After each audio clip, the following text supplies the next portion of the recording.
Meron nga akong bisita na nakipag-overnight ngayon dito sa rest house. Na dito daw siya matutulog ngayong gabi. Kaya naman bago matulog, magpo-food trip na nga muna kami ngayon. Na grabe no? Parang dati mag-isa lang ako nagmumukbang tuwing madaling araw. Pero ngayong gabi di muna siguro ako mag-isa ngayon. Kasi kasama ko nga ngayong gabi si Mi. Kanina pa nga ako naghihintay na dumating yung bisita ko. Na lumaki na yata yung mata ko dito. O di pa siya dumadating. Pero eto nga, may kumakaway na dito. Na eto na yata si Mi. Kaya naman nagmadali na nga ako lumabas. Para mapuntahan siya. Baka malamukan pa no mga guys. Dahil pa naman lamok na pag-alagala dito ngayon sa rest house. Kaya sabi ko, welcome po. Na isang maleta nga yung dala niya. Kaya di ko alam kung ilang araw niyan siya dito no. Pero isang gabi nga lang siya. Busy rin kasi si madam. Kaya pag upo namin, tinatanong ko siya, ano kayang gagawin namin ngayon? Nadalang na lang din kasi kayo makipag-overnight. Last yata namin overnight mga guys, last week pa. Kaya naman sabi ko sa kanya, nakakamoy na yata siya. Maligo na. Para nga hindi kayo mapuwet ngayong gabi. Pwede ba ito yan? Pwede ba itong pang honeymoon? Pwede na.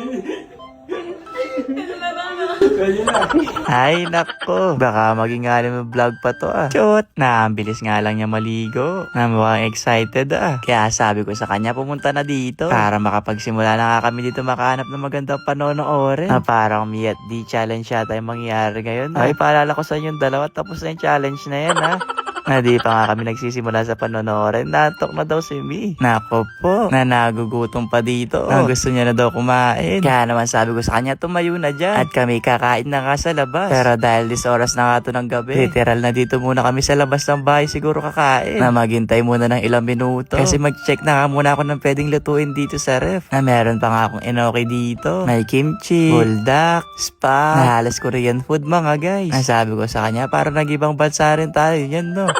Pero seryoso mga guys, isa nga kayo sa bucket list namin yung makapag-travel na magkasama. Na di pa kasi talaga kami nakakapag-travel sa malayo ni Mi. Na kahit noong magkasama rin kami dati, hindi rin namin nagagawa kasi sobrang busy. At saka hindi lang yun, wala pang pan-travel. Kaya sabi ko, dito muna siguro kami.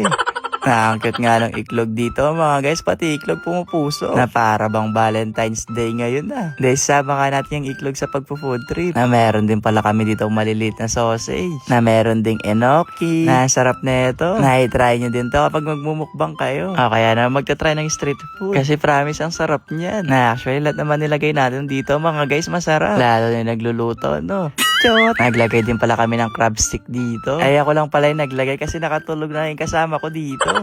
Na mukhang pag natapos na ako dito, tulog na siguro to. Kaya sabi ko malapit na matapos, eto gising na ulit.